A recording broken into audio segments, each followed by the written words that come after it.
Jensen, the beautiful, majestic motherfucking Dean Jackson. And for the video listeners, hi. I know it's been a while. I've been busy working, working hard. So the audio listeners know that at the end of each year, hold on a second, let me move this closer.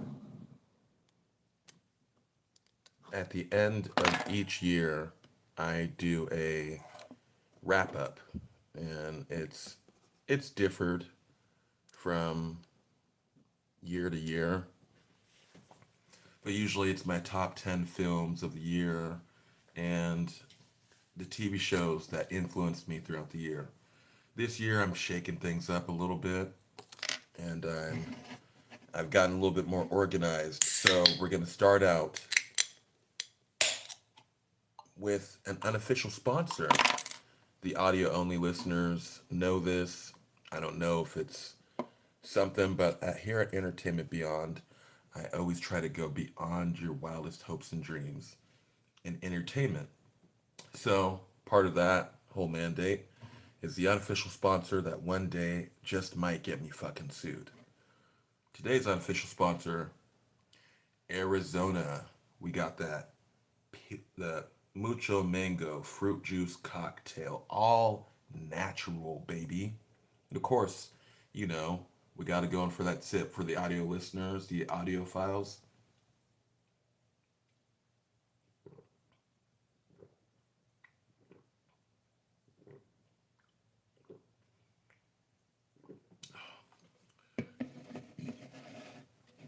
Delicious shit. And gosh, dog, 21 grams of sugar. That's horrible. So this year I'm going to start the list with my what the fuck or wow moments of the year. Coming in number one, a television series that popped up on my radar on a list of things, and they said that it was like, sorry, they said that it was like It's Always Sunny in Philadelphia. So being an It's Always Sunny aficionado, I had to check it out to validate it, make sure that it was true.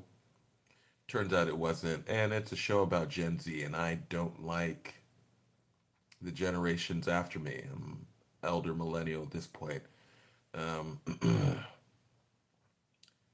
but yeah, there is an episode where this character named Paul is looking for jobs, and he gets one. He lands a job through a Zoom meeting, and he's kind of like, what's up, Jaden? Paul's kind of like, whatever. And the people are like, hey man, get excited, show some enthusiasm. So this fucking fool starts getting up and dancing around, and this motherfucker turns around and moons his would-be colleagues. And it was one of those moments where I'm like, I ain't never seen nobody in It's Always Sunny in Philadelphia do that. Like, I've seen them do a lot of lewd shit. I ain't never seen them fucking mooning people went out of style at the end of the 90s. Like, where that's, I'm pretty sure people consider that SA now. Anyway, speaking of It's Always Sunny in Philadelphia, the next what the fuck moment of the year comes from Frank Reynolds in It's Always Sunny in Philadelphia, where he's talking to the rest of the gang about how that show is a cake, and how the cake technology. What's up, Belinda? The cake technology has come so far that you would be hard pressed to figure out, like, say this for example, is it cake or is it a can? It's a can. It's not cake. Um, so he concocts this whole scheme. Yeah, I'm not gonna even try and figure out what you're trying to trick me into saying, Belinda. We're not playing that game. It's a year-end wrap-up. Get with it or get lost. Um, like I was saying, Frank concocts a scheme to make the rest of the gang think that he's fallen into a coma and he's dying. So at the end of the episode, when Sweet D, who is anything but sweet, um, goes to kiss him goodbye on his forehead. She's like, he's sweet. It's like he's supposed to be sweet, and then Dennis goes to touch his forehead, and his finger pushes through his his head, revealing that he's cake. It severely traumatized Deandra. It was fucking funny, and it follows on in later episodes where I don't want to spoil too much, but yeah, the second what the fuck moment of the year is a cake.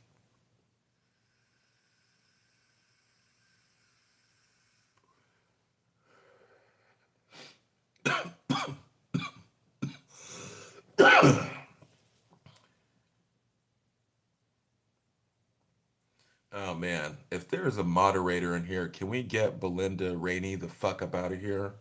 Get the fuck out. Nobody's got time for your fucking games. Bunch of fucking children on the internet. My next what the fuck moment is from comes from the season 3 of the MGM Plus television series From. It's hard. You're like, yo man, you seen that new show From? Then people be like, from what? No, it's just called From. So towards the end of season 3, the MacGuffins, there's this mysterious force that's drawing Elgin and a bunch of other characters to do dumbass shit. And so you have the main character of Boyd, the sheriff or whatnot, and along with crazy white bitch Sarah. And if you've seen the series, you know these characters, who the fuck I'm talking about. Boyd wants to find his daughter-in-law, who is, as they think at the time, pregnant with a baby, not a monster. And he tells Elgin, he's like, yo, man, I'm about to torture the shit out of you. And you don't believe it as a viewer if you've watched all 3 seasons. You don't believe it. These motherfuckers took a fucking hammer and played Goodfellas with Elgin's hand. They fucking did the monster mash on his knuckles. They fucking. Oh my god, I can't believe it. Boyd is such a. You relate to his need to protect the people of this town. So you don't suspect him to be capable of doing monstrous things. Surprise, surprise. Homie be doing some monstrous things. My next what the fuck moment of the year is from WWE. And that is John Cena turning heel after like basically his whole career of being a babyface. He, oh God, I can't believe I'm about to say this because I hate when other people say it. But he breaks bad. He kicks Cody Rhodes, Cody Raheem Rhodes, because he is a black man. If people didn't know, if you don't know, if you don't know, now you know. You know. So yeah, he kicks him in the balls. He sides with the Rock. The Rock does the whole three fingers across the throat, which we still fans of wrestling and fans of the WWE don't still don't know what the fuck that was all about. But yeah, 3 fingers across the throat. John Cena hugs him, kicks him in the balls, and it was one of those things that for me, I've been watching wrestling since the early 2000s. You know, my first episode was episode apparently I thought it was Monday Night Raw. I guess was episode SmackDown, where Booker T got his ass kicked by Stone Cold in the supermarket. It's a fucking classic piece of television, you know. So yeah, that's how long I've been watching. I've actually grown up throughout John Cena's career, and I never thought that he would turn heel. He turned heel. It was some people didn't like it. I found it. I enjoyed it. I thought it was great. Obviously, I thought it was great. That's why it's on this fucking list. Um, Next up is from a little television series called Dexter Resurrection. A whole bunch of shit could have been what the fuck moments in that. Dexter about to fucking raw dog a serial killer because Kristen Ritter's in it. Neil Patrick Harris's awful wig. There's plenty of what the fuck moments in Dexter Resurrection. What's up, Serena?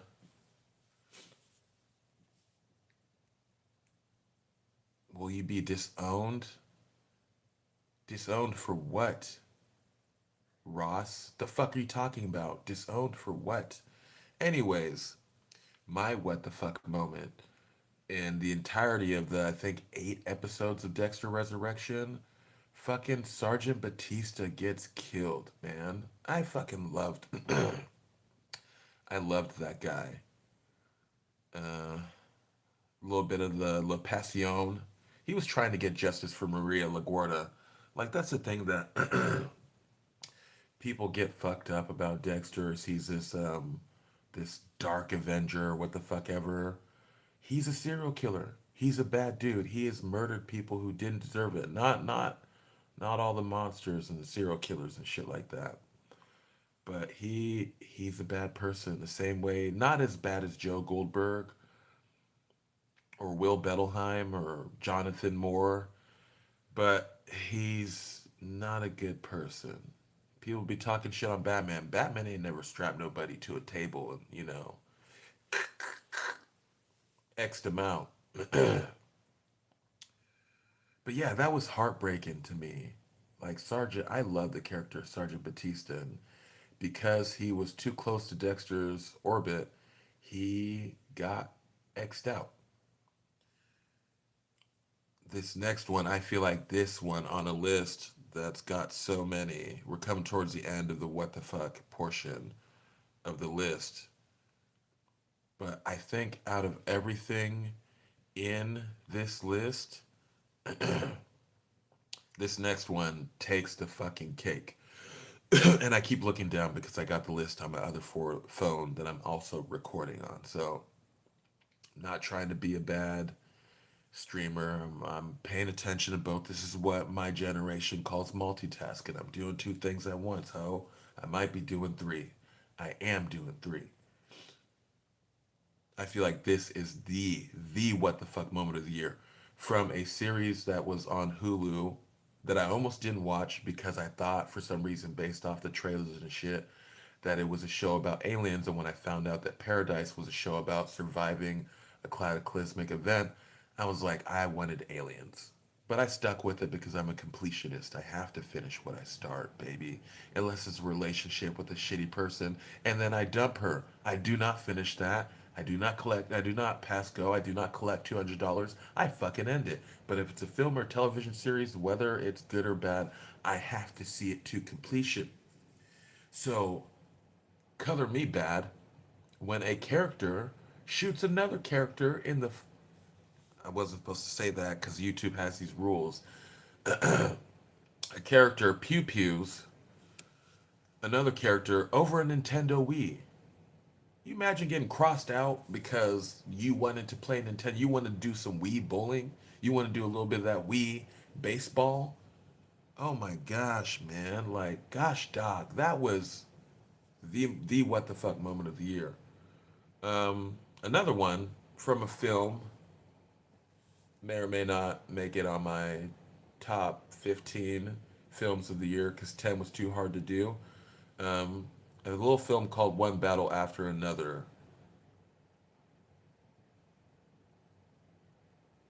I thought you fucked off, Belinda. Like, God, you can. You're welcome to fuck off. Your weird ass bullshit. What the fuck moment is from One Battle After Another. And it's not really so much a moment as it is a racist collective of crusty ass white dudes. If you've seen the film, you know them as the, what is it called? Super, super lame. The Christmas Adventurers Club.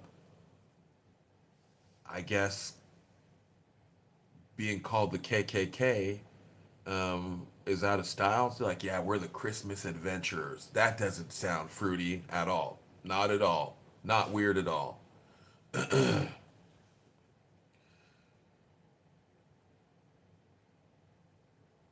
Oh, shit. There's actually a little bit more than I thought. Okay, so next one is Yellow Jackets Season 3.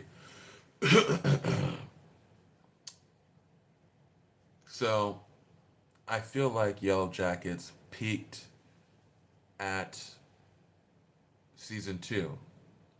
And now they're kind of just like I feel like they wanted to do one season something, tell this story that was pretty enrapturing and captured my imagination, and then it got popular. I feel like Yellow Jackets is a series that wasn't supposed to be on the air past one season. And now they're just doing all kinds of wacky, dacky, hippy dippy bullshit. And this is one of them to continue to further the story of these young women being lost in the wilderness, as they call it. And this moment, the what the fuck moment, killing your rescuers. So three people, one of them Joe McHale, because they're trying to track these super rare frogs that only have sex in the woods of Canada, and they end up. Imagine you're trying to track down some frogs, and you run afoul, I should say, of a group of rabid young women who have consumed a motherfucker. They ate. Oh my gosh, man! If it wasn't so compelling, I wouldn't be into it for the cannibalistic aspects of the series, because there's a lot of people eating, and not in a sexy way, not in a sexy, fun, going down on you, going down on me type of way. No, they're turning your booty into beef jerky. So that's a wild statement to make. But yeah.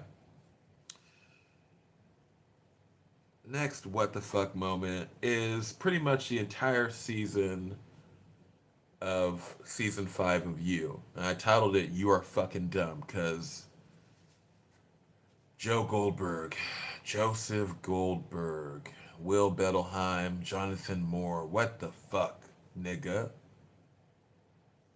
People watching and listening and be like, "Just fucking Penn Badgley is white." Yeah, I don't give a fuck, man, because you're making moves like some dumbass niggas that I've known before. I sound like a girl, but I'm a man. Belinda, like, either get the fuck on. You say some original shit. You came to troll. And I'm not doing the troll shit. The activity, pretty much at a certain point, for the people who are listening through audio, um, there's some fucking ass clown in my live making these comments. It's 3 o'clock in the morning, 4 o'clock in the morning. Yeah, you can fucking go, Belinda. Get the fuck on. Go right to hell. Jump in a handbasket, grab your fucking lotion, get the fuck on. Someone harassing me, trying to ruin. There's always some fucking ass clown. For the listeners on my audio only version, there's always gonna be some hater ass clown who wants to talk shit. But we're gonna get back to what the fuck I was talking about. Speaking of clowns, the entirety of season 5 of You is one giant what the fuck moment of ass clownery and idiocracy. The things that this fool does, like, I just don't get it. I don't get it. I'm glad it's over though. We can move on because I really hate watched that series. After season 2, it just was. I popped for season 2 because I'm a Californian. I was born in Compton. Like, I can always fuck with something. It's a story if they put it in Cali. I'm always gonna fuck with that. But after season 2, I just wasn't feeling it, and I don't really like watching women get hurt. That's not my thing. I always think I know they're fictional, but I'm always like, I was talking with a coworker about it earlier, and I'm always like, those poor fucking women, man. Like, gosh, dog. Anyways, the next what the fuck moment of the year, more like fucking wow moment from the film Ballerina in the world from the world of John Wick. I've out of all the action scenes I've seen um, throughout my short life watching film, I don't think I've ever seen two people have a fight with a flamethrower. You know what I'm saying? And that's what they did, and it was cool. It was cool as shit. I actually liked it. It popped. Trying to be more comfortable. All right.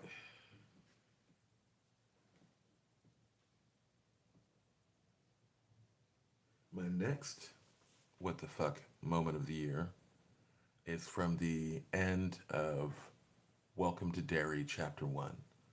And that is when Mrs. Kirsch finally figures out, like, bitch, it only took you like fucking 3 decades to figure out that Pennywise wasn't your daddy. And so when she figures it out, she comes to her recompense and she figures out. She says, "Who are you? You're not my dad." And Pennywise, in his infinite jest of being a troller, he says, "Well, I'm Pennywise, your dancing daddy." And I'm like, "Damn, dude, you had this woman mind warped. She was luring children into a slaughterhouse for you, and you troll her like that by calling yourself Pennywise, your dancing daddy." And it made me laugh. Like, anytime Pennywise was trolling someone, I'm like, this motherfucker, Bill Skarsgård, is having too much fun. On the Reggie, he's having too much fun.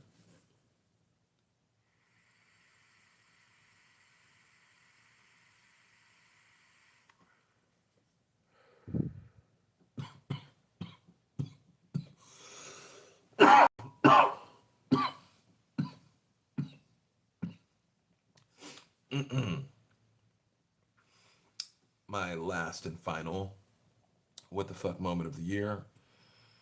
This is two scenes from Daredevil Born Again. And at first I was going to have them as two different slots, but I decided, you know what, why not just do a little merging and not worry about trying to condense the list down a little bit. So the first part of this what the fuck moment from Daredevil Born Again, I titled Gallagher because that's what I thought. There's that one scene in the last episode of the season finale where Kingpin, to impress upon his new groupies that he's not a man to be fucked with, he smashes the police chief's head in. And I could I feel like you couldn't be Gen Z or Gen Alpha. You know, if you for you teeny boppers, either listening through this audio only or watching me on my YouTube live, Google Gallagher. He was this crazy ass white dude who fucking put on these shows, live shows where he would smash watermelons. And so when I saw the Kingpin crush the police chief's head like a grape, I thought Gallagher, you know. The second moment is I titled it Bullseye because that's what Bullseye did when he killed Foggy Nelson, which I still can't believe. Like, I almost titled it They Killed Foggy. Like, I don't know why I'm so hurt by a TV character, but I liked Eldon as Foggy Nelson, and it hurt my feelings when they murdered him. Fuck, I forget. I'm not supposed to use certain lingo on YouTube Live. When they deleted him. All right, now we're moving on to a portion that I like personally, because like I said, here at Entertainment Beyond, we don't just talk about films. We don't just review television series.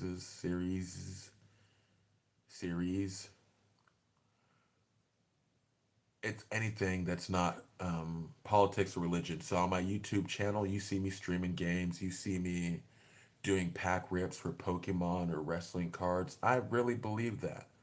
When I named my show you Entertainment Beyond, I really wanted to strive. Sometimes I even sing poorly. Because like I said, my mission statement is to go beyond your wildest hopes and dreams in entertainment. It don't mean that you're gonna catch me like whacking off or nothing like that. That's that's a different type of entertainment. We're not doing that here at Entertainment Beyond.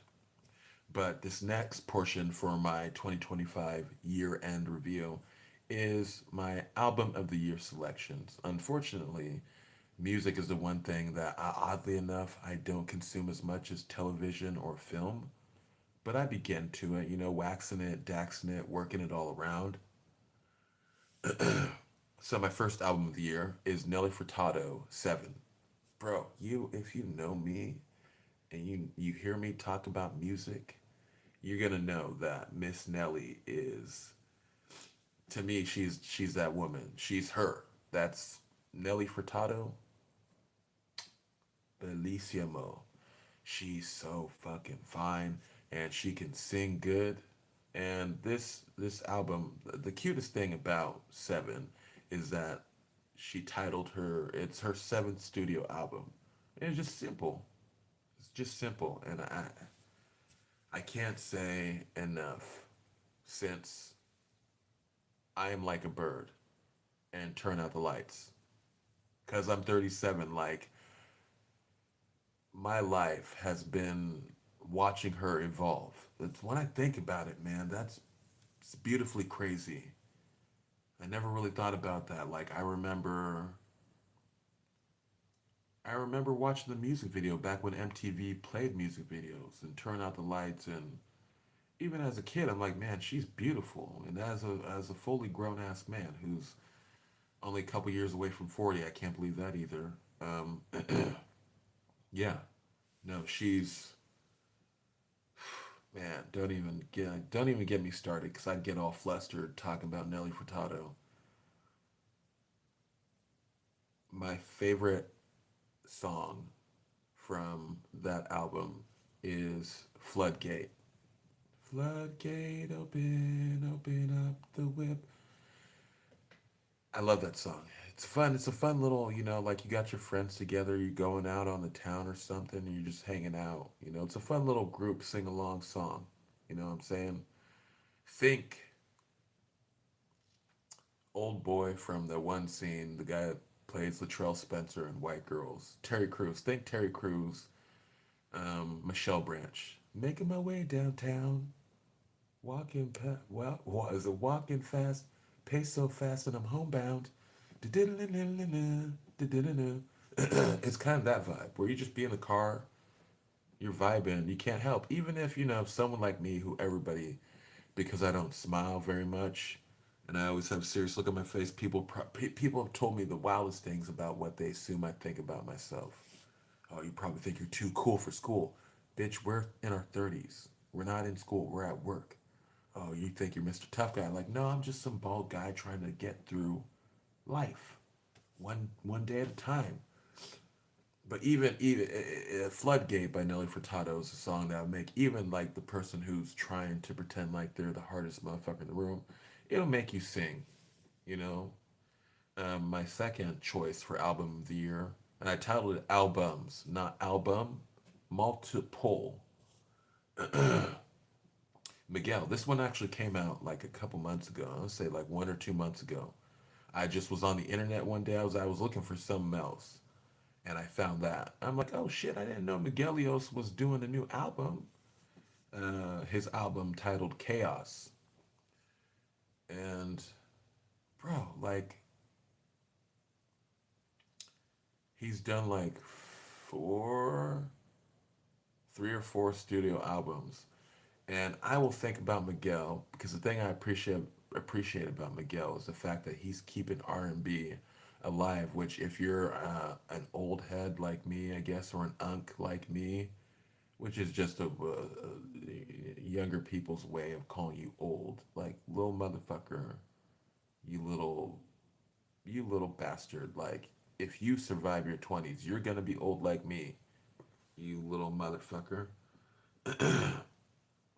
But I try to think of which studio album from Miguel is the best, and he every album he's put out has been a banger. But Chaos is almost a different beast. My favorite song is the one titled "Comma Karma," and it features George Clinton of Earth, Wind, and Fire, and it's just fucking dope. George Clinton spitting fucking poetic bars like was it I long the taste of joy of pleasing you. You hear when the song starts, it starts out cloaked, disguised as cloud, cloaked in the clouds, disguised in the sky. It's fucking fire. I long to taste of joy of pleasing you. People don't talk like that no more. Like I really do believe that R&B as a musical genre is dead. It died in the mid 2000s. As soon as lust became the main type of thing that people were doing, and the further we've gone with technology and people just showing their booty holes and stuff on the internet for a like and a follow, Ain't nobody got time for R&B anymore, which is sad, man, because there were some bangers, coming up, and you don't always want to be like making love, getting freaky, or as my generation used to say, getting fresh with the person you love, whether it's a man, woman, or anything in between. Anyone, not anything. I didn't mean it like that. I wasn't trying to be disrespectful. But I know there's lots of different ways that people identify. You ain't fitting to fuck your girlfriend or fuck your boyfriend to an Eminem song. Trust me, I tried it before. The girl was like, "Why are you fucking me so aggressively?" And I'm like, "I'm trying to keep up with the pace that Marshall Mathers set." But turns out having sex to any Eminem song is not good. That's why you need R&B, man. And that's why I appreciate Miguel. He does a little bit of rap, He's had rappers on the shit, but he's true R&B. And I suppose there are probably other people out there. I don't really care about them, to be honest. I'm cool if Miguel's the only one holding it down for rhythm and blues. I'm cool with that. As a different generation used to say, I'm Gucci with that. My game of the year, which is not gonna, nobody's gonna enjoy this, but it's gonna be Assassin's Creed Shadows. It's oh my god, this black guy likes the woke shit. Yasuke is a historical figure. Are they twisting it a little bit? Maybe. We don't know because we weren't there. What I do know is that I fucking enjoy this game. I'm a little bit mad that my PlayStation 5 is in the shop right now, but I got the Portal and they did do that update that allows you to not even need your PlayStation. I call it PlayStation. I'm intentionally mispronouncing it. I don't call it station. That's Stacy. Bitch been with me through 5 different fucking lifetimes. That's my PlayStation 5. But yeah, they got the update for the Portal, but it's a limited amount of stock in terms of games. I own like almost 300 games. So I'm a little bit frustrated that my full library isn't on there. I'm not able to play it. I'm in like the middle of the game right now. But yeah, Assassin's Creed 5, or not 5. Assassin's Creed Shadows is my game of the year. This is a new entry. I haven't done this before. I usually wouldn't because, I try to keep it positive. We want to, as Dennis Reynolds would say, you want to keep things light. You want to keep things playful. But I could not ignore this. And so I'm giving out an Idiot of the Year award. And, I'll give you a second to guess. My jeans are blue. The Idiot of the Year award goes to, I'm not even going to call her by her real name no more because I heard somebody mispronounce it one time when I was watching this compilation video on YouTube. Cindy Sweetly. That sounds like a fucking character that would be in any sequel of the Scary Movie franchise. Come on, Cindy Sweetly. Yeah, this fucking dumb racist dog whistle bitch face ass cunt.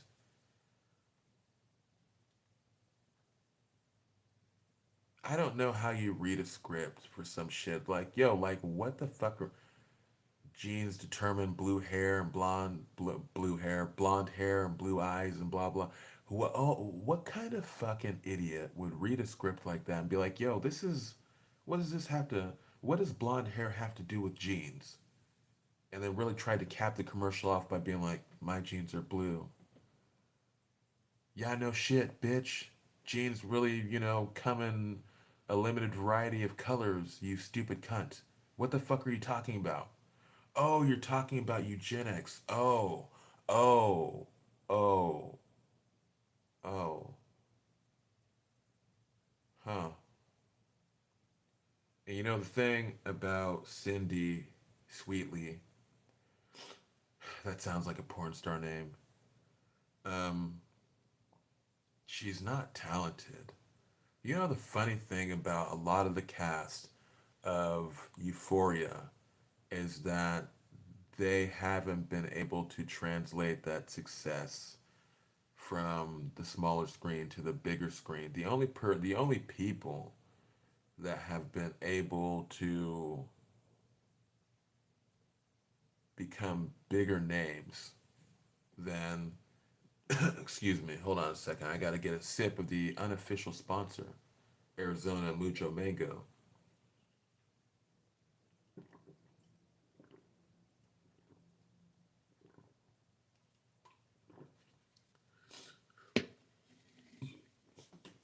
As I was saying, my throat was dry. The only people to springboard success off of Euphoria have been Zendaya and Jacob Elordi. I don't know how to say his name. Jacob, the psycho in that TV series. Hunter Shafir hasn't really been able.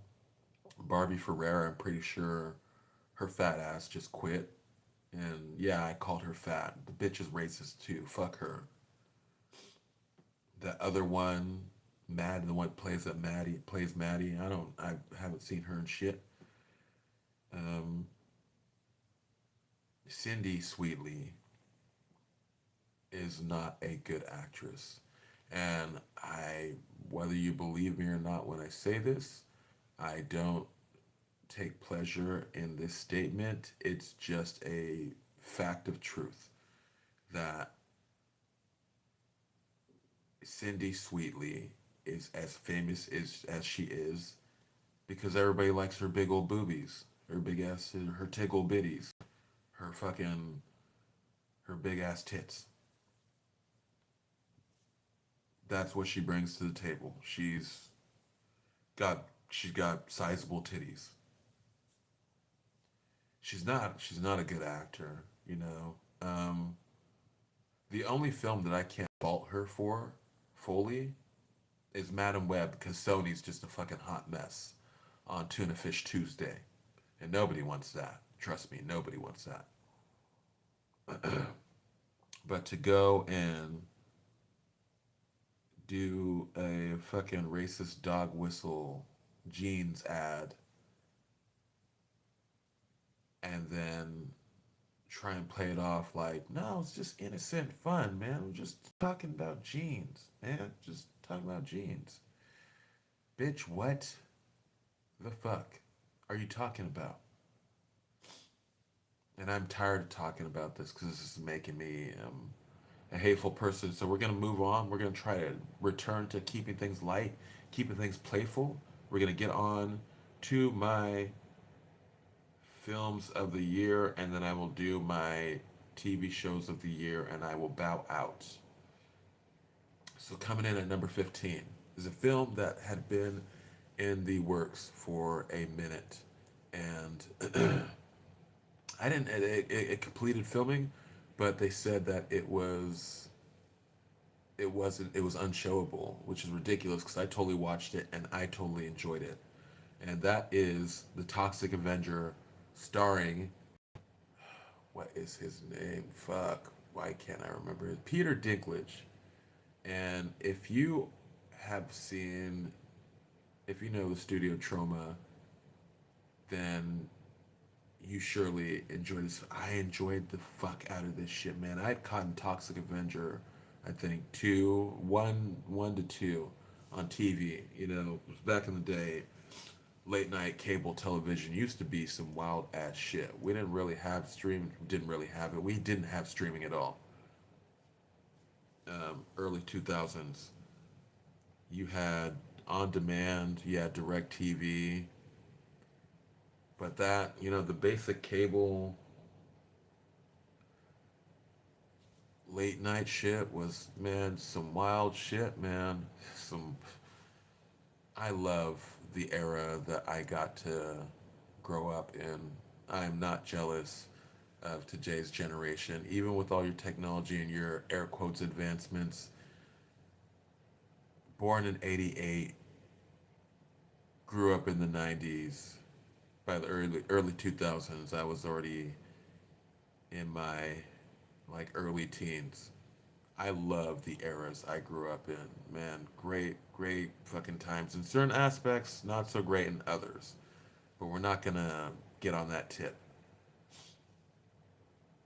But yeah, man, Toxic Avenger 2025, the remake. There's some fucking magic in that Bones. I mean, obviously there's some magic in it because it made it to my top 15 list of films for this year. Moving on, coming in at number 14 is a film that came out in the earlier in the year by the title of Heart Eyes. And you can tell, definitely can tell, that the DNA of this film is kind of, it owes a lot of itself to Scream. Hold on a second. Just looking at something on the can. It owes a lot of its genetic makeup to Kevin Williamson's one that started the slasher genre, in my opinion, Scream. Moving on, number 13, because it certainly is not going to be number one. I don't know what the fuck Vanity Fair was thinking. I mean, I do actually, and we're not going to talk about that either. Coming in at number 4 or 13, One Battle After Another. I get when I was watching this film, I understood why people were ranting and raving about this. Obviously, because it's at number 13, it's it didn't mean as much to me as other people. Like I appreciate the small things. Like I will always be down to see Benicio del Toro because he's a fantastic fucking actor. He's fucking fantastic. Um, he wasn't in the film very much. He wasn't in the film until the end. I almost forgot the reason that I came to the film because I wasn't gonna see it if it wasn't for him. I would have waited for it to hit streaming, which is a wild thing to say because I have that Regal Unlimited life. So that means I can pop in to any Regal cinemas pretty much around the world and catch a film for free.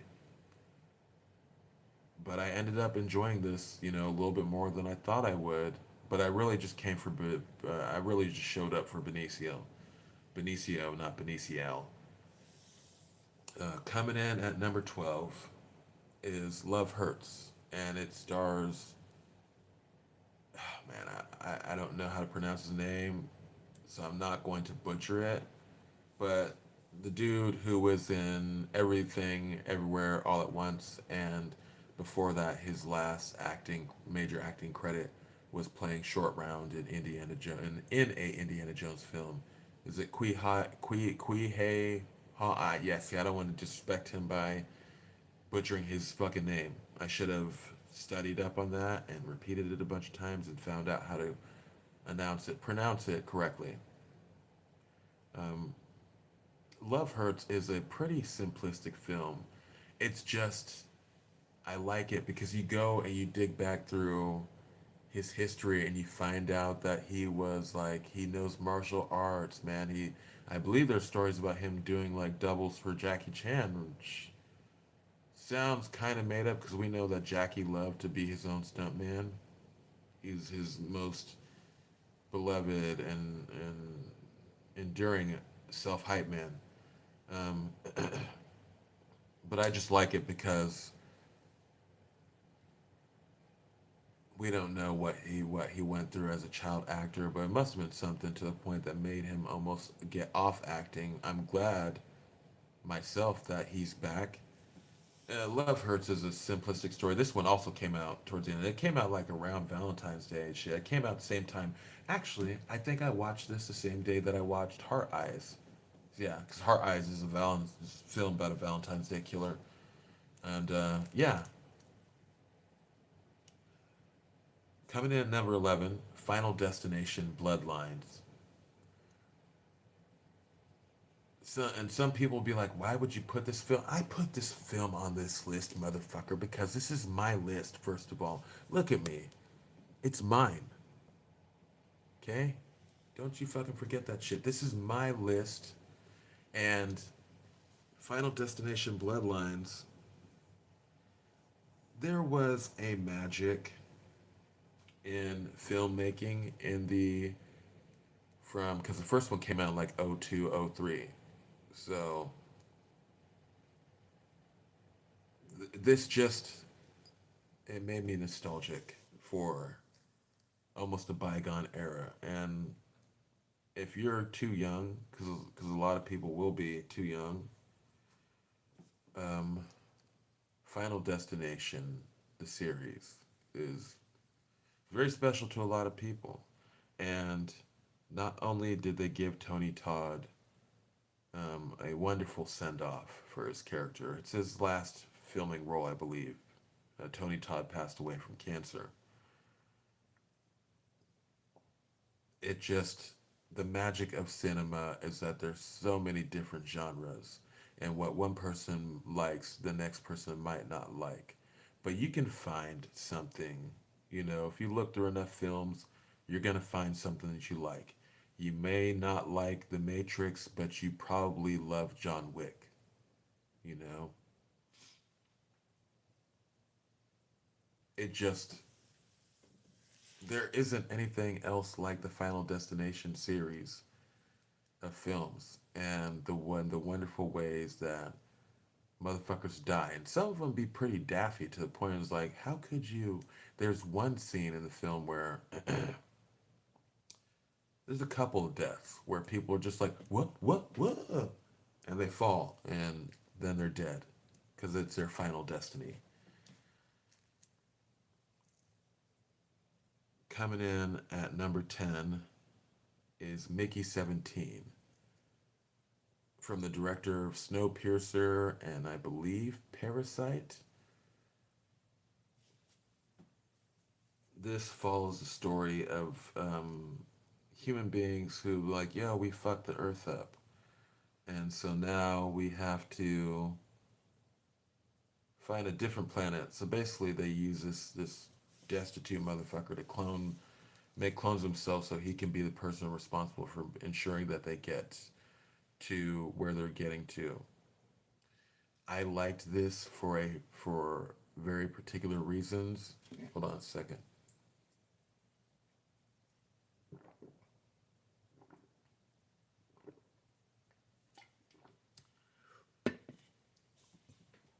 I enjoyed the fuck out of this film. Unfortunately, because I've always mandated that I wouldn't talk about politics or religion, I can say I enjoyed it because I saw a political messaging, and that's all I'm going to say about it. Yeah, I think you should check out Mickey 17. I think it's another film, and I almost called him Edward Cullen. It's another film in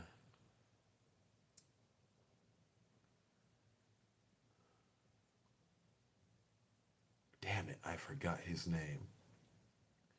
It's another film in oh man, it's gonna bother me.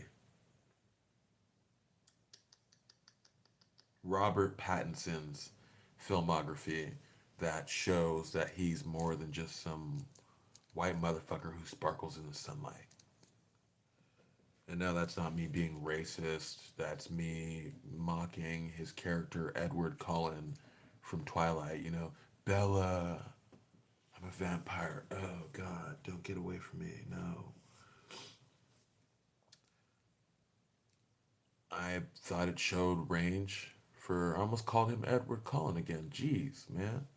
For Rob Pattinson, our Batman, I thought it was good, but I'm not gonna expand on that because, like I said, I don't do the politics or religion shit over here.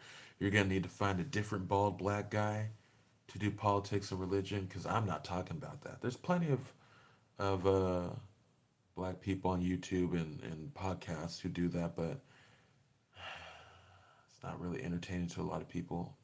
And I want to entertain you. I want to keep things light and playful. I don't want to start getting all doom and gloom on you.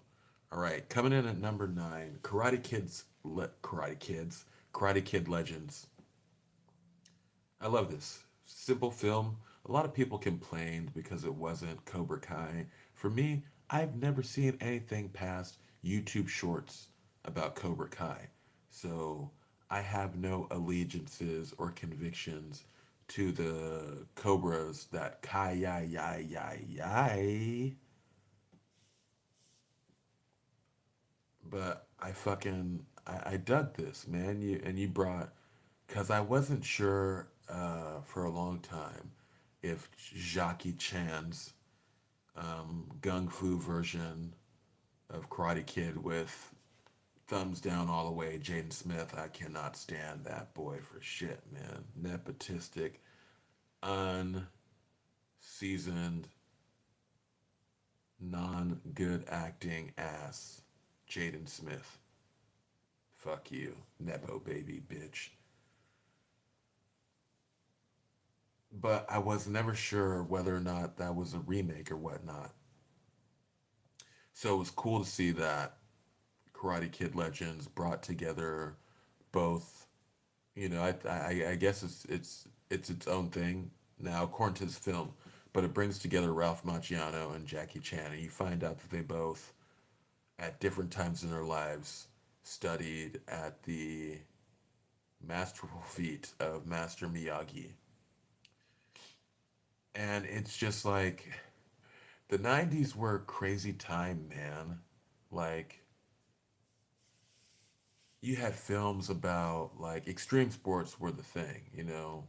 You had BMX films. You had this one film that I can't remember the name of that was about a rollerblading tournament. And then you had films about karate. Like, that's why, in my opinion, like, my generation's always going to be better than the generations that came after me or after us, because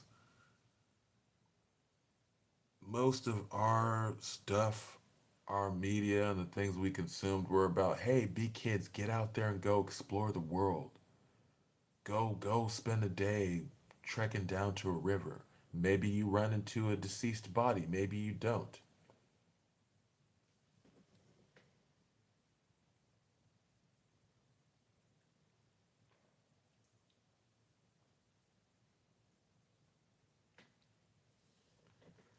You never know, but that's what the messaging for the 90s felt like to me. It was go be kids, go explore. You only get this one opportunity. And you sad fucks and these other generations, COVID wasn't your fault. Whatever. But you guys don't really seem to be inspired that same way. You're out, you be outside, but your phone is in your face all the time. How can you see life through that? I don't look at life through a lens. I look at life through these lenses, my fucking eyes. I've experienced a lot of shit, and I didn't have to take a photo of it because I got it in my memory. It'll be with me till the day I die, or a few years before that. But I liked Karate Kid Legends because it reminded me of. I guess it's just nostalgia. I guess I'm just getting old and a little bit bitter. But still, fuck the generations after me. Y'all ain't shit. Coming in at number 8, Mithrigan 2. And a lot of people will be like, damn, you put it that high up. And it was not a good film. Um, Megan Mithrigan, the original, wasn't a good film.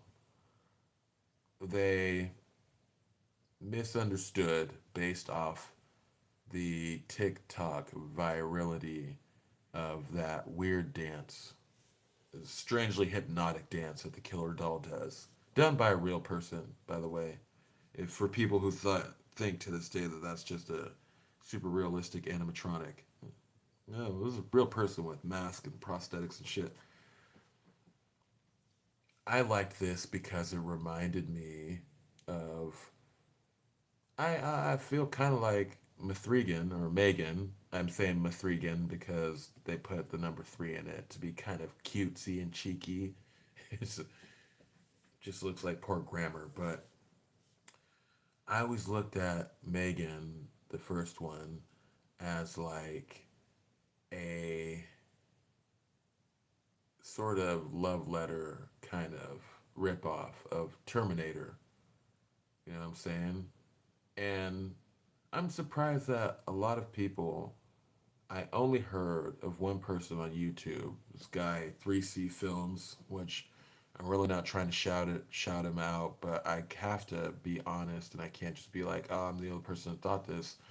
I'm surprised more people didn't pick up on the subtle hints of how it is reminiscent So the first Megan, this robot is created, ends up going rogue, tries to kill the creator and the kid. That's basically Terminator, the original one.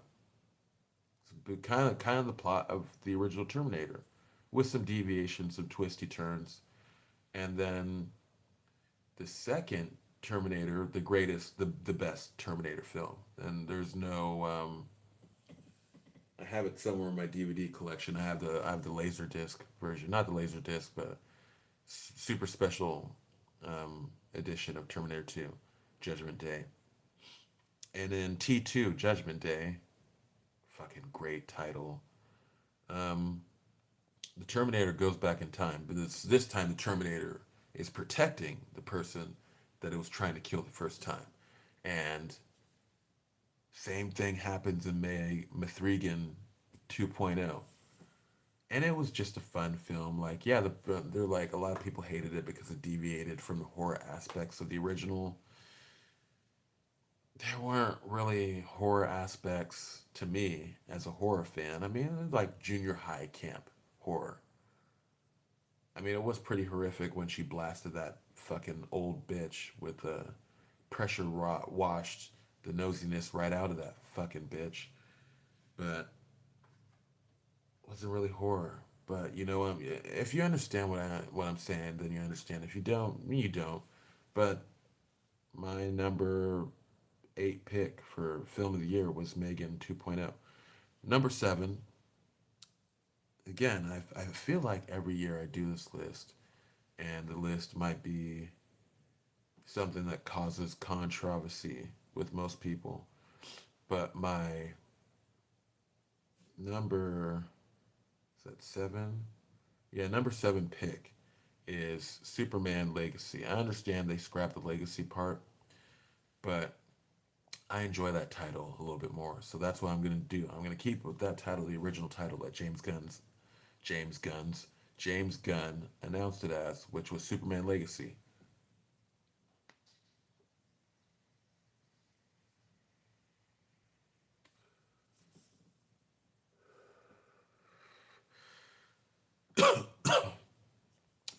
I remember I was having an argument, it's a pretty bad argument with somebody close to me, and I'm someone that when I'm upset, it takes me a while to come back to rationality. I'm not someone that can just snap back to rationality.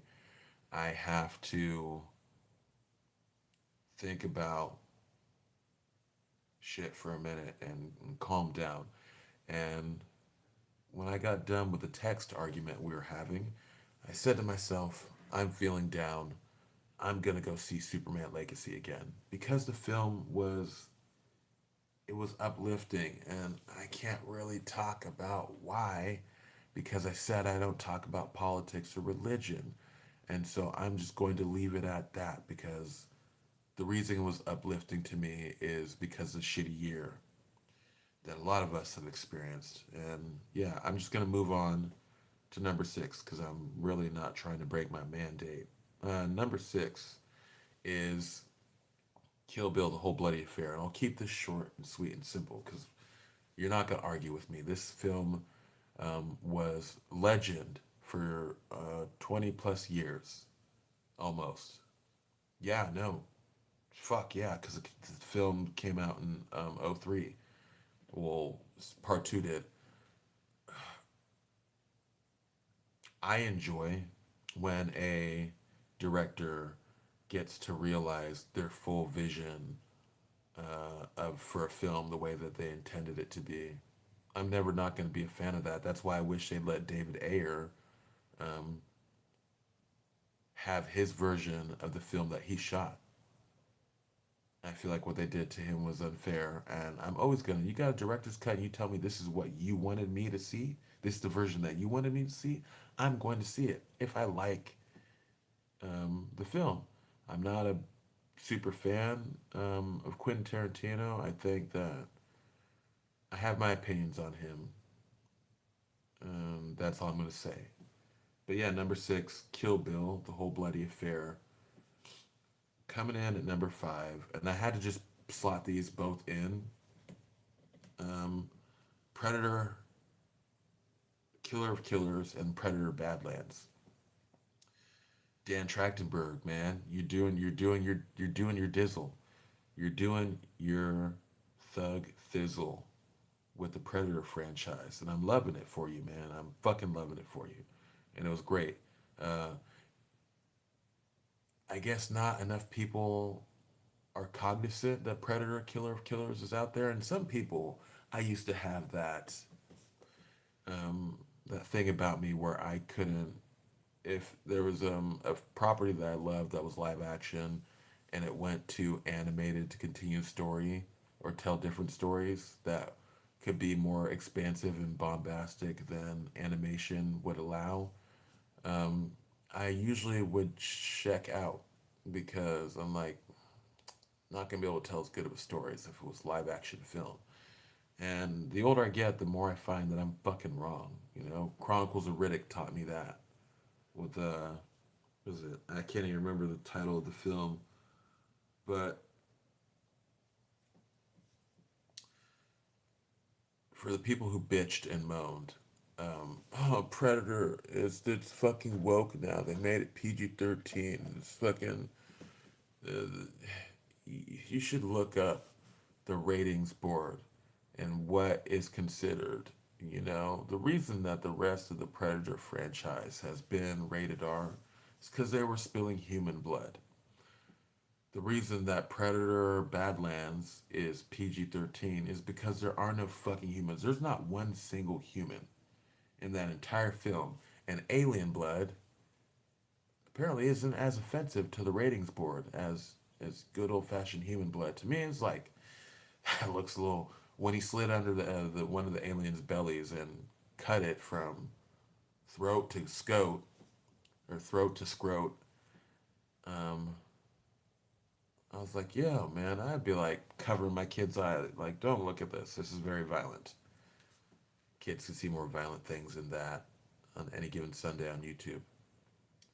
But I say that to say that for the people that were bitching, if you wanted a Predator film that was balls to the wall, rated R, wall to wall, asshole type rated R, wow, that's such a gross thing to say. You could have gone on Hulu and checked out Predator Killer of Killers, you know, or you could go and watch Prey, which a lot of misogynistic assholes didn't want to watch because how could a woman fight off a fucking Yautja? It's fucking fiction, motherfucker. Like may surprise you to know that women are capable of some pretty amazing feats of strength and resiliency, you know. But I guess that's too hard for your tiny little bird brain to understand. But yes, no. Coming in at number five was Predator Badlands and slash Predator Killer Killers. And we're coming towards the end of the list, approaching the top four. My fourth, my number four slot for film of the year is a little indie film. Oh my gosh. Such a cute little dog. Such a cute little dog. Good Boy. It's a horror film about a haunted house from the entire perspective of the dog. And I've seen some pretty interesting ways to tackle not only film, but the aspect of horror films. And I cannot remember the last time that a horror film was shown to me through the eyes of a dog. So usually in films, you have one specific character who is the proxy for the audience, the one who is in on it the most, the same way that we would be because we are watching everything. Where we know, just like you do, unlike the other characters, they're just kind of NPC ish characters there to fulfill a role or whatever. And there were certain aspects about this that gave me a little bit of anxiety. Usually I don't feel this way. That's why I know this is a good film because like, oh my gosh, and that dog is so cute. Like I want a dog like that. Not like that. I want that dog. Like that dog in the film. I want that dog to be my dog. He's so cute. Such a cute dog. There were times when I'm watching it, I'm like, well, what are you gonna do, buddy? Because you don't have human hands, you know, so you can't get inside. His owner had thrown him outside towards the end of the film. I loved it so much. And if you're wondering why I'm not going super in depth with these picks, it's because maybe some of you are going to discover some films that you didn't even think to check out, but you've been checking out my podcast. Obviously, you trust me enough to listen to my opinions on film, and so maybe some of these you've seen and other ones you haven't. And so I don't want to ruin too much of it for you. But coming in at number three, I almost made this its own category for this wrap down of the year end review. I almost made its own category of the hey, would you like to feel bad today? Then watch this. Bring Her Back is my number three pick. I don't know why exactly this film made me feel so rotten and dirty and just like grimy. But yeah, if you can walk out of this film and you feel good, you're a sicko. You're a true sicko. And I took a date to see this film. And yeah, I don't know how she felt. I had to just sit with my thoughts and process like what's wrong with you? Why do you keep taking women to see these films that aren't meant to be date night films? Very good, good horror, good modern horror, but my favorite aspect is that it made me feel bad, like rotten, like a bad person. Like it made me feel bad on the inside, and I can't, still to this day, I cannot figure out exactly why. And I'm a little bit terrified to go back and revisit it just because of how, like, icky it made me feel. But I'm contributing that as a good thing because a lot of films be coming out and you feel nothing. You're like Dennis Reynolds when you're talking about not having feelings and emotions anymore. You're just lying because you can't feel anything. Coming in at number two. Speaking of feelings, coming in at number two, they say people say Marvel as a studio has fallen off, which to a degree they have, to a degree. But coming in at number two, which again, my entire list is probably shocking to the people that are watching the live stream or will watch the live stream, or the people that are listening to the show through the audio only podcast. But my number two pick for film of the year is Marvel's Thunderbolts asterisk.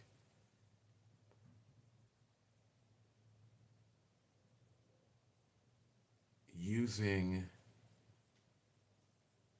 I almost sneezed, using the guise of superheroics to make people sit down and have a face to face, heart to heart discussion about depression and mental health is a beautiful thing. I believe that fucking, besides depression, Bob, Lewis Pullman's character, and I'm not a medical professional, but just based on watching the film twice and observing, I always felt like his character also suffered from bipolar one, maybe two. I don't know, man. Extreme highs and followed by low lows. That sounds like depression slash BP one to me. I thought it was beautiful, and it wasn't done with like a deft hand. It was handled with respect. And the thing that a lot of people shit on, that I personally myself enjoyed, is that instead of Because there really was no bad guy. The bad guy was depression and self-loathing and hatred, self-hatred, a lifetime of it. I like that they beat they win the day with a group hug. They win the day by telling their newfound friend basically like, hey, it's okay to to be sad. It's okay to feel how you feel. We're here for you. That's talking about it. Talking about it might make me tear up a little bit because it's beautiful. I think especially more men need to hear that because society unfortunately still tells us we're not allowed to cry or really show emotions, which I don't believe that's healthy. I used to think that way, but I feel like if I had talked or maybe cried at least one more time in my life, I wouldn't be suffering from damn near crippling anxiety. If I had learned to open my mouth more or ask for a hug, mentally I might be doing a little bit better than I am, or I was at least a couple years ago. I've gotten better since I started talking and shit like that. But yeah, that was the thing that I found the most beautiful about it is usually superhero films end with, punches thrown. And there were some punches thrown and shit like that, but the way that the good guys won the day was with affirmation, admiration, and love for their colleague. And I think that's a beautiful message to send that you don't always have to fight in life. Sometimes you just gotta hug a motherfucker. Just give a motherfucker a hug. You never know what people are going through from moment to moment, from day to day. Just, reach out, ask for a hug. All right, I ain't even got checked because I know what number one is with a fucking bullet, son. Coming in at number one, fuck you, Vanity Fair. Fuck you, Variety. Fuck all you raggy ass bitches. Coming in at number one, my film of the year, the film that I saw 5 times in cinemas. Even went back for that 88 millimeter because I'm a fucking real one. Ryan Coogler's Sinners. The fuck else you think it was gonna be? We're on the rocky road to Dublin, motherfuckers. One, two, three, four, five. This film should be put in a capsule. Should be kept for future posterity. This was a good fucking film. Good fucking film. It had some vibes to me. If we're talking about this film like it's a fine wine, if we're savoring it like it's a fine wine, swishing it around in our proverbial mouths, getting the hints and the subtle notes. It had hints of Stephen King's Salem's Lot, as well as it wasn't a Quentin Tarantino film, it was a Robert Rodriguez film.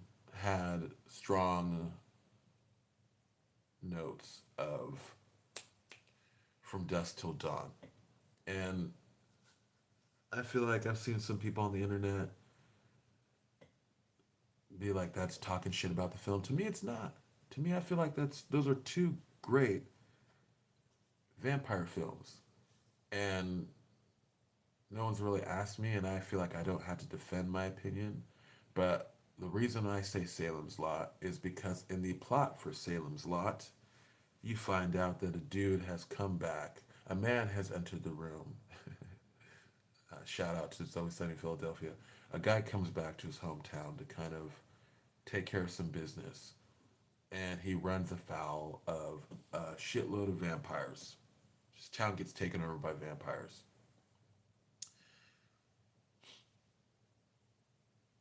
And again, I'm not saying that this is a knockoff for being disrespectful, but you got the smokestack twins, who come back to town to open up a juke joint, and eventually they end up running afoul of a bunch of vampires. The only reason you really say From Dusk to Dawn is because of the way that the film turns on, both films turn on their head, where they're one thing and then halfway through it becomes vampires and gore and shit. But I mean, I just told you I saw this film. That's not hyperbole. I did see this film 5 times in theaters. That's how much I loved it. Usually, if I really like a film, I'll go and watch it one time,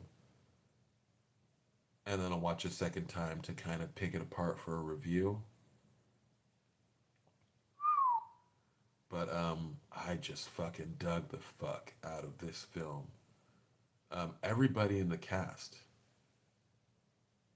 was doing their damn thing. Michael B. Jordan as the Smokestack Twins, and then I think his name is Jack O'Connell as Remick. It was good, man. I might, after I'm done with this shit, I might, tune up the band and I don't know why I shook my shoulders like I don't know what that was supposed to imply. But I might tune up the band and watch it again, you know. It's only 5:17 in the morning. Who's it gonna hurt? I'm already up. But yeah, that concludes my list for films of the year. I'll give you my short list of television shows of the year. And like I said, I'm gonna bow the fuck out. I've got some PlayStation portaling to do. I've got some fucking Sinners to watch. I've got shit to do, son. I got time to fucking fuck around. I got shit to do, baby boo. It's coming in at number one. I mistitled it as season 18. I believe it's season 17. Season 17 of It's Always Sunny in Philadelphia. While I understand that I kind of feel like, you're kind of losing a little bit, but there's still fucking magic in the bones of the people who created this TV series. It's, for my opinion, it's the greatest situational comedy series of all time. That's just not based solely on the fact that it's been on the air for 17 seasons, but based on the fact that they still maintain comedy. It's very dark. It's dark. Starkly dark comedy, but they maintain like a motherfucker. And like I said, I had spoken about one of the what the fuck moments of the year being Frank Reynolds tricking his children and his friends into believing he was dead and by having a baker turn him into a cake. Just that sentence alone is an insane thing to say out loud. And that's why I love It's Always Sunny in Philadelphia. Because it's an insane show. From season three, you heard me mention some of the things. The thing that I like the most about From season three is that for 2 seasons we had been dealing with the monsters at night, and so the approach, because you can't keep doing the same thing over and over again. Cough, cough, cough, cough. Yellow Jackets. But the thing that I liked about From season three is that we got to see that there are also monsters in the daytime in the form of people being slowly driven insane by this mystery. We still don't know what's going on, how exactly it exists, what exactly it is. But yeah, we saw that there are monsters in the daytime too. And it's phenomenal television. If you haven't seen From, go check it out. Don't watch a YouTube video. Don't Google it. Trust that what I'm saying is truthful, and I'm not going to lead you down a wrong path. And go check it out. We got 3 seasons, 3 seasons of yumminess. Go feast.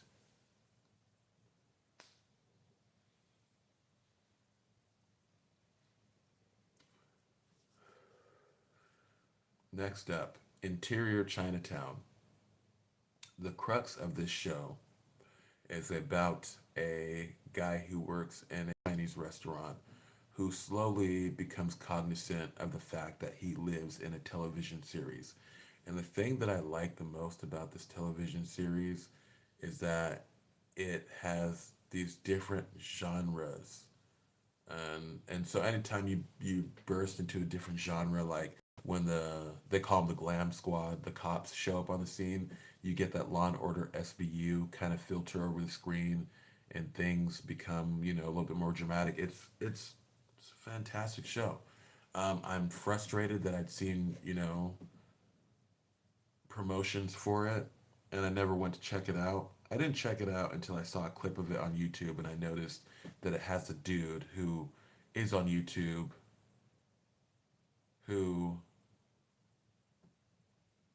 the emotional damage dude. Ow. Once I saw he was in it, I'm like, yeah, okay, I'm gonna check out Interior Chinatown. Andor season two is my next pick for TV shows of the year.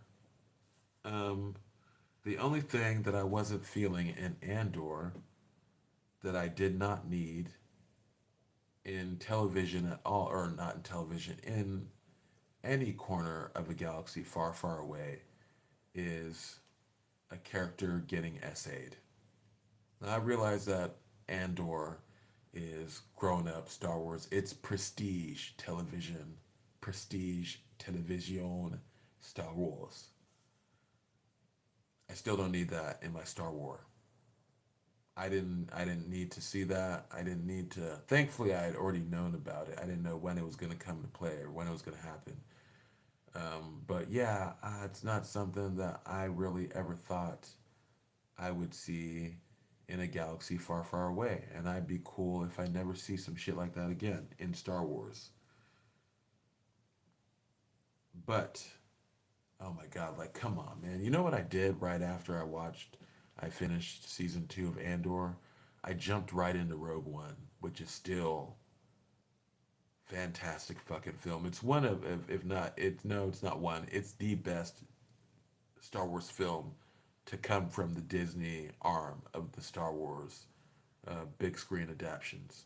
Out of most of the shit that Disney has done, because they kind of ruined it with the 7, 8, 9, and Han Solo, a Star Wars story, and most of their television series haven't been great. Disney Star Wars hasn't been great,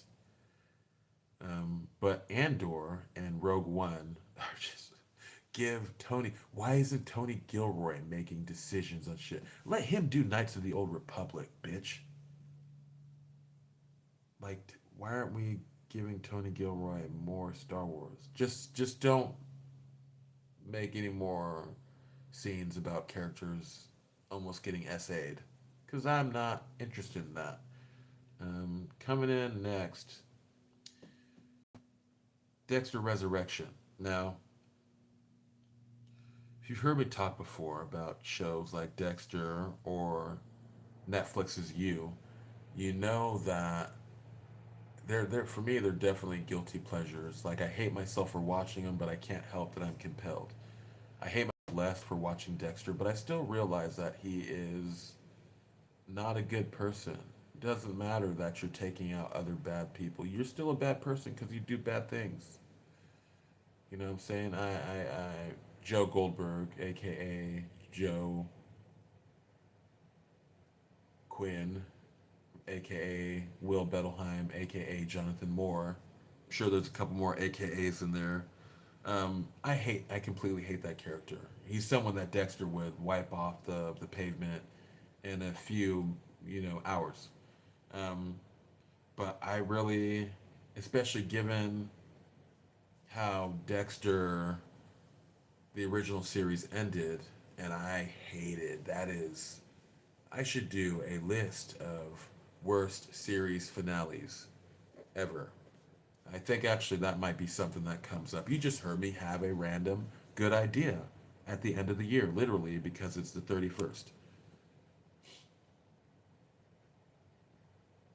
I did not like the series finale of, what was that, season 8 or 9 of Dexter. And they found a way to revitalize the character. And even though I'm not comfortable with the subject matter, I still, like I said, I find this compelling. It's a guilty pleasure for me. And the season was good. It had some damn good acting in it. Um, Next up, like I said, I already talked about Paradise. It was in my what the fuck moments of the year. I had mentioned that I almost didn't watch it because I don't know why I thought there were aliens in this television series. It's just the way that the trailer was cut. like the way they cut it led me to infer that there were aliens. I don't know why I would, think that aliens would be involved. You think Paradise, it sounds more like what the show ends up being about by the title than what I thought it was about. But there's that one trailer I remember watching where James Marsden's playing the president, pretty young looking president too. And he walks into a room. There's this glow from a white light. I'm like, oh shit, they're about to tell the president there's motherfucking aliens, and now he's got to try and figure out how to tell the rest of the world there's fucking aliens. No, it's about a cataclysmic event where the president has to figure out how to tell a bunch of people around the world that they're going to die while he and a select few group of people go live in a made up town underground. And that's only the surface level of like what the show ends up being about.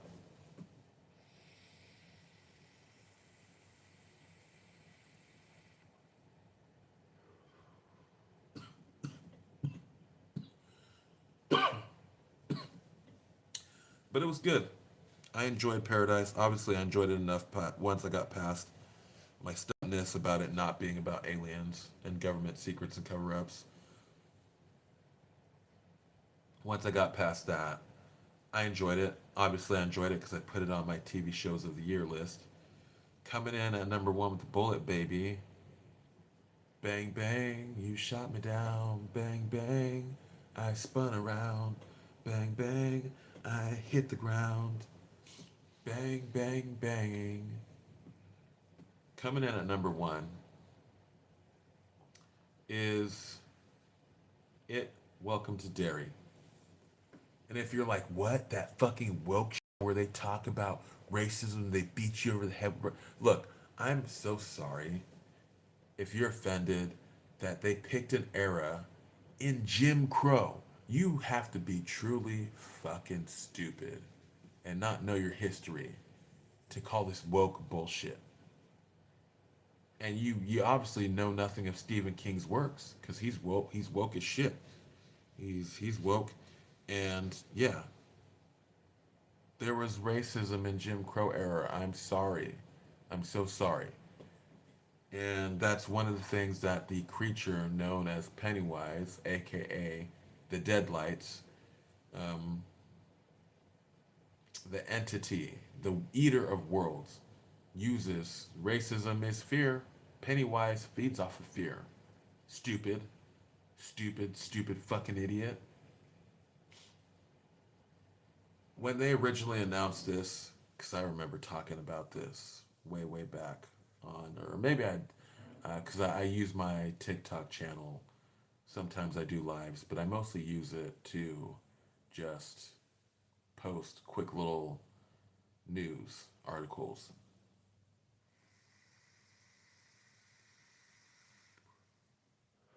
And so originally, I thought to myself, we do not need a television series discussing the origins of Pennywise, the dancing daddy, aka Clown.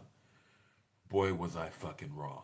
Because I'm watching this series, and the further and further along it gets, especially when Bill Skarsgård gets to do his fucking shit, because let's not lie and kid ourselves, when he's in Pennywise the Dancing Clown form, he is he will end up going down as one of his generation's greatest actors, and he has made himself the horror icon, the horror villain icon of his generation. To me, he is. I don't want to compare, the two, so I won't even mention them. But especially when he starts showing up and he gets to do his shit, and you slowly delve into the real Pennywise in the background, it's fucking brilliant. It's a. Hold on a second. I did not mean to throw my phone on the ground. It's one of those.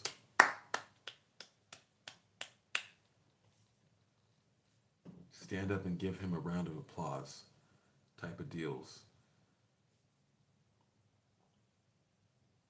I like that I was wrong about not needing this series in my life.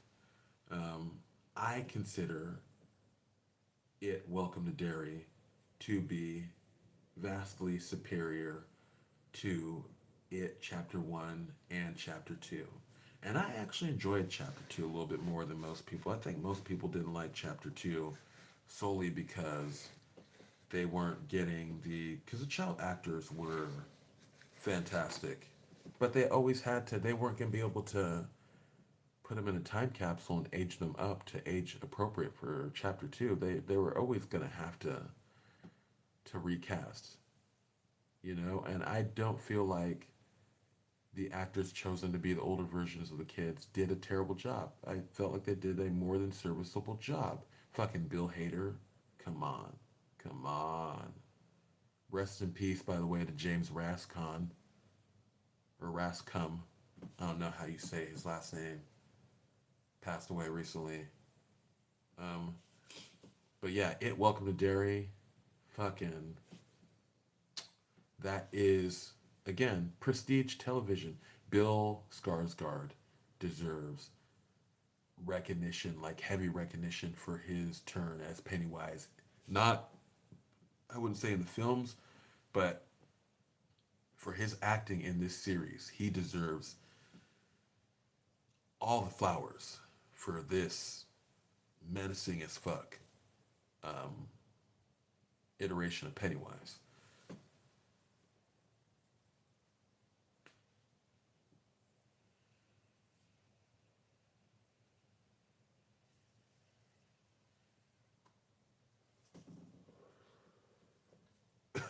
I don't mean to sound like a hypocrite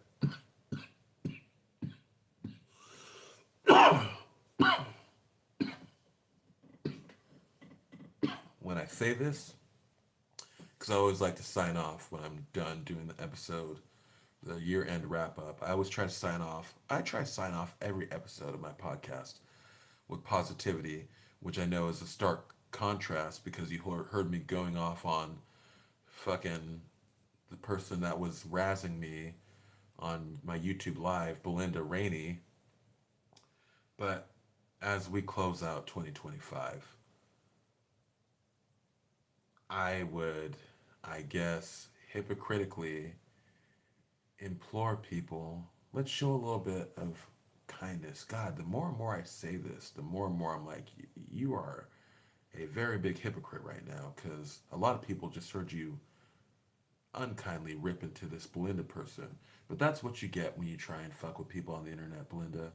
Not all of us are gonna have the chill to just let it roll off our back. I'm not a doormat. I will not allow you to step on me.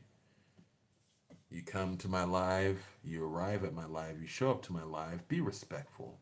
Because all I'm trying to do is talk to you about the things that I love this year in terms of film, television, books, um, music, video games, whatnot. I'm not here to have people tell me I sound like a girl or, oh, you said it twice. I'm sorry, I started ignoring you at a certain point.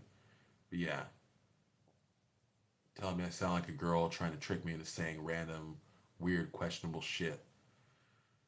All that aside, I would still caution people, show a little bit of kindness. That goes for you too, Belinda. Try being nice instead of being a fucking clown ass troll. That could be the message right there. But let's be nicer to each other. I want to apologize to Belinda for the people listening on audio only. Um, YouTube Live allows you to do comment and stuff like that. So most of the time it'd be a bunch of people, internet trolls. I guess ultimately then they got what they want. They got a reaction out of me. But like I said before, I'm not a doormat. I won't allow you to step on me and wipe mud all over me with your bullshit. But I'm still gonna caution you, even if it's sounding very hypocritical. Um, Show kindness, show compassion, show a little bit of grace. Don't do what I did. Don't lack grace. Be graceful. But, you know, as to quote Mark Bernardin from the Fat Man Beyond podcast with Kevin Smith and sometimes he does his solo versions, Black Man Beyond. Um, I suppose that's kind of where I got my Beyond part from. My entertainment Beyond was from them. But as Mark Bernardin would say, and I'll sign off with this: be humble, but let motherfuckers know.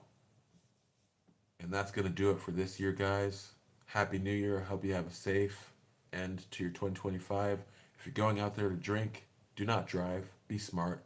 I'll catch you in the new year. I love you. Goodbye.